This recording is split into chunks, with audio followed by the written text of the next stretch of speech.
We started Seek and Wander to document our own journey into Orthodoxy and the people we meet along the way. This time, we didn't have to wander far. We found the faith here, in Panama.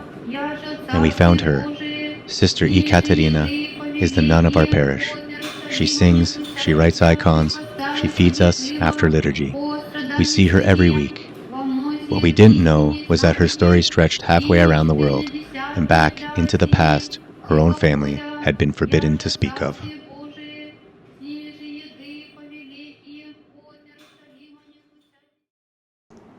Ну, можно. Давайте тогда расскажу свой путь, так будет легче понимать, что как я здесь оказалась. She was born in 1974 in Khabarovsk, near the Pacific edge of the Soviet Union. When she was baptized in 1994, she was 20, and the churches were only just reopening. In her whole city, there were 2 old wooden churches. No books to read, no priest with time to teach. Прадедушка был священником, и его убили в 1937 году за то, что он священник с его женой, матушкой. Ее тоже, она умерла от голода в лагере. И об этом нельзя было говорить. Все боялись. Teaching a child about God could mean prison, so the faith in her family went underground, carried in silence for 2 generations.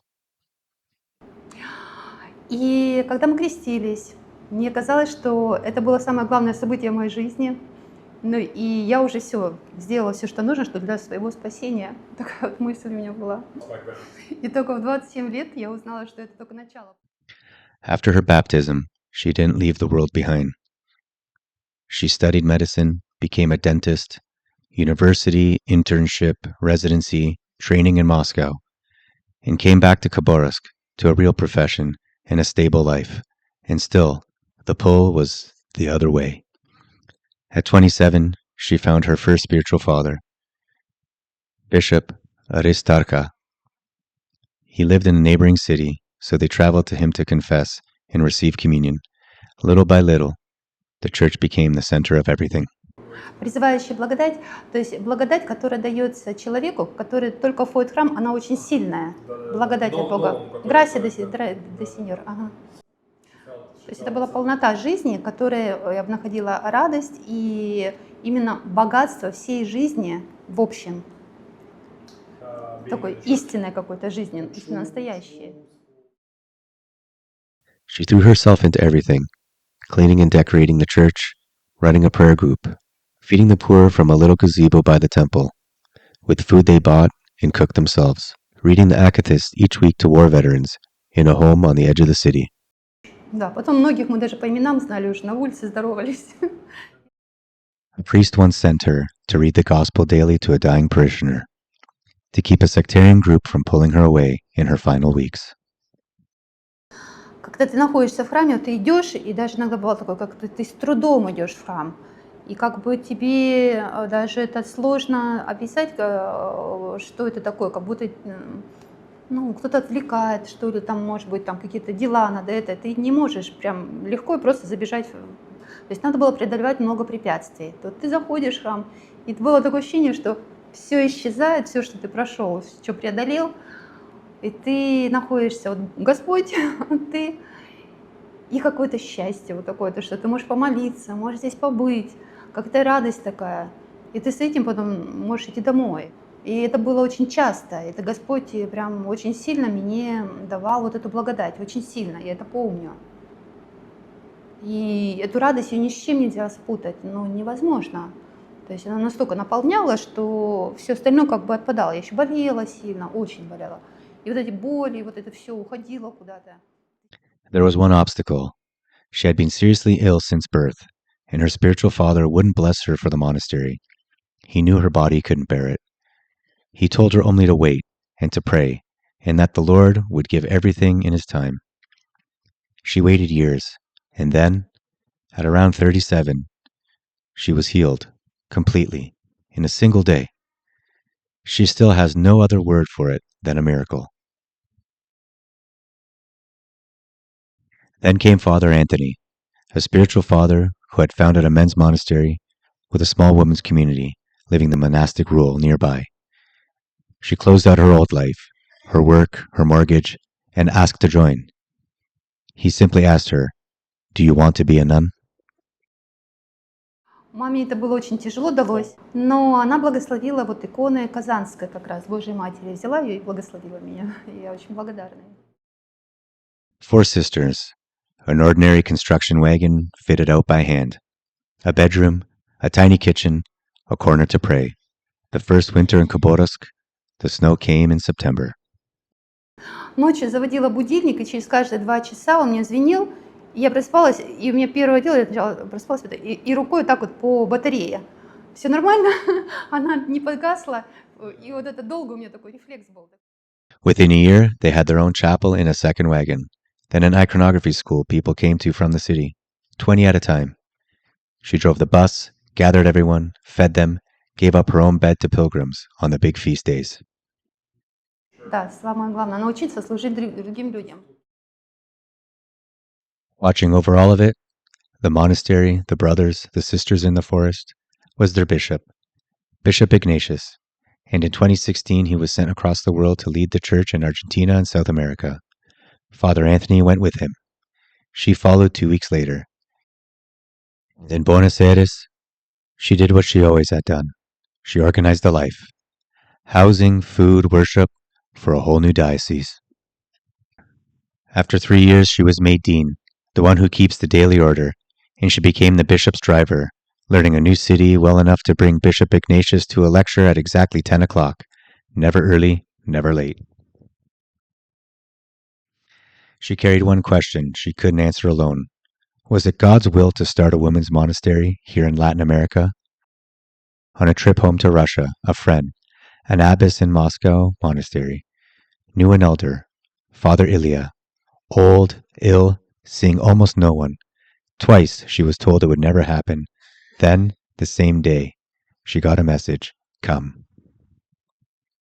И было очень много народу в храме. Я первый раз видела людей, которые, имеют внутри демона, бесноватые, которые, когда рядом такая святыня, они проявляют себя как-то это.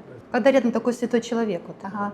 Вот. И было, конечно, это чудо такое, что пригласил он и настоятель этого храма, вот эту благочинную, да, нас пообедать. Она говорит, это что-то невозможное. То есть обычно он уезжает или там они вдвоем сидят. И он сказал, все, кто есть, говорит, приходите. Нас было человек 12, где-то так, мы все вместе были. Благодаря этой благочинной монахиня, Елисавета, монахиня. Вот. И она сказала, что это чудо, потому что этого не должно было быть, это сейчас уже он не приглашает. И получилось, что мы попали, вот я с ним сидела, мы пообедали вместе, поговорили, чай попили. Вот. И мне можно было задать ему вопрос, потому что он сам подошел ко мне, это тоже было удивительно. И я, конечно, спросила его то, что уже подготовила, как вы говорите, точные вопросы, потому что отец Антоний мне сказал, такому старцу нужно подходить только подготовленно, нужно иметь точные абсолютно вопросы. Мне очень понравилось, как вы сказали, что нужно абсолютно точные подготовленные вопросы. Мы подготовили 3, по-моему, вопроса, и мне надо было точно их назвать.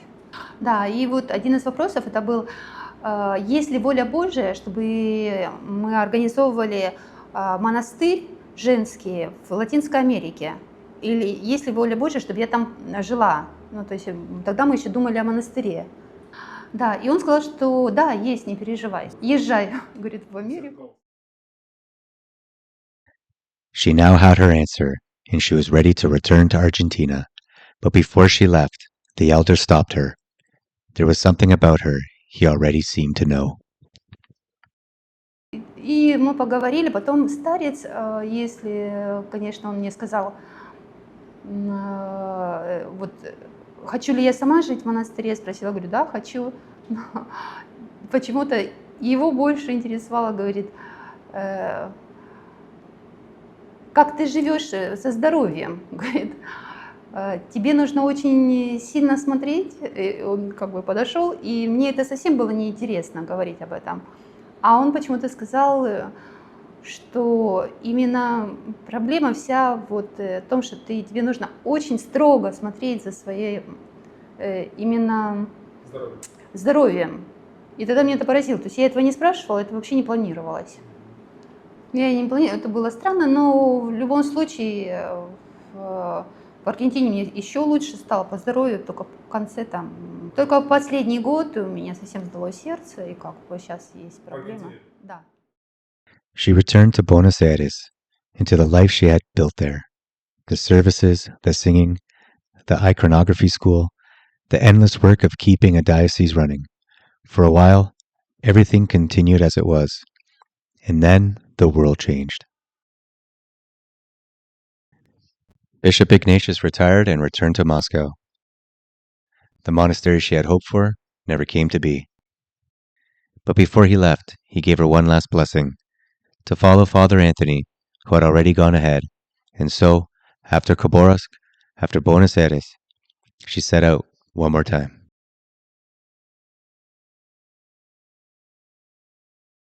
A few months ago on a feast day, Father Anthony called her forward during a homily, holding an icon she had painted, of a saint. And he told us the saint was her own relative. I never got the full story that day, so when I sat down for this interview, I wanted to understand who he was. His name was Bishop Seraphim. He left Russia during the revolution with the blessing of Patriarch Tikhon, and he never came back. Sister Ekaterina only learned he was her ancestor years later, when her mother finally told her. The family had kept it hidden, the way everything was kept hidden. То есть она была маленькая, она говорит, мне всегда почему-то шили национальные болгарские костюмы в школу, на все праздники. И я не понимала, почему не украинские, почему не наших, вот белорусские или еще какой-то. Всегда болгарские. Все говорили, там у нас великий есть человек. His name in the world was Nikolai Sobolev.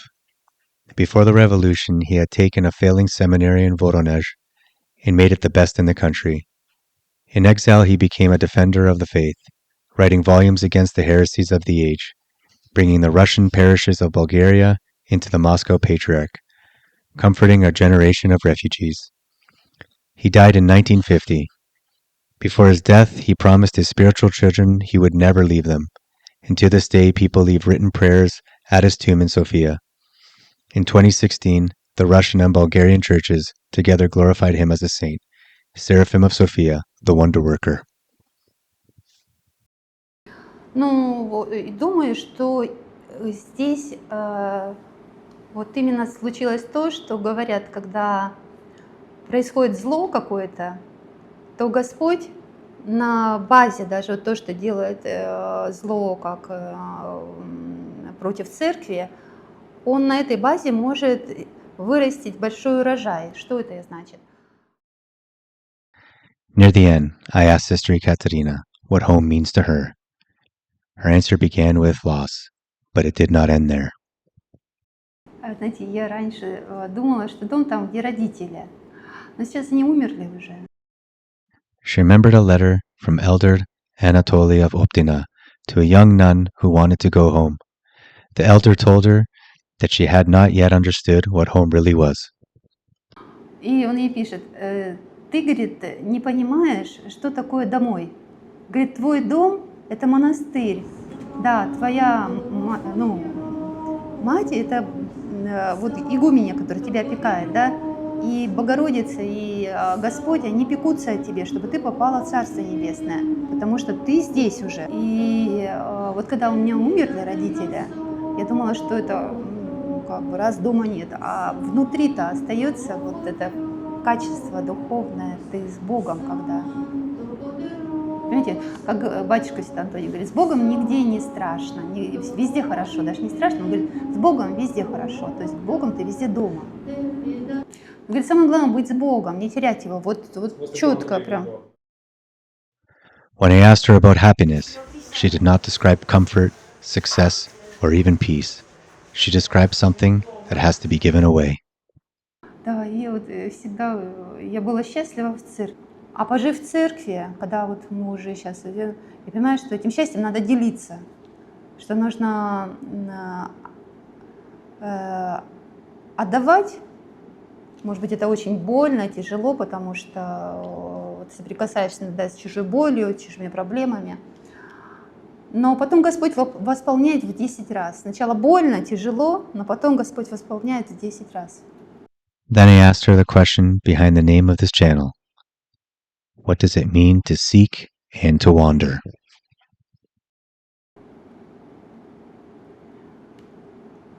Поиск.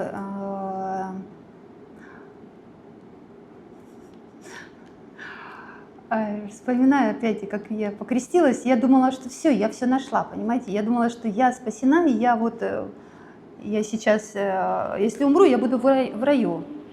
But baptism was not the end of the road, it was the beginning. The soul still had to travel through life, and life would show her who she really was.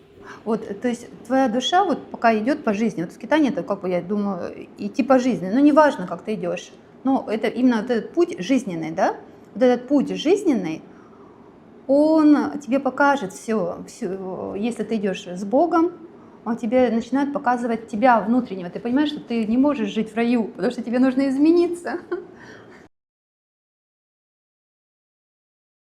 She was born into silence, into a family that could not speak its own faith. She gave up an ordinary life for a harder one, and spent it in service. And only as a grown woman, far from where she began, did she learn what her family had hidden, that the faith they suffered for years was her own inheritance. Вот, ну и тоже так интересно, что ты, если все-таки хочешь быть с Богом, ты говоришь, я буду терпеть, просто сжав зубы. Ну, пробую. Сначала, как вот просто обычный человек делает. Ну, я же не могу сказать, что я там какой-то обычный человек. Я говорю, я просто потерплю. И ты идешь, терпишь все это. И в какой-то момент, когда происходит этот путь, появляется благодать Божия, которая тебе отдает то, что ты вот прошел. И ты понимаешь, что какой-то прекрасный путь был, оказывается. Ну как это? Ты терпел, тебе было больно. А когда вознаграждение было от Бога, он сказал, да, я вот не зря шел, терпел.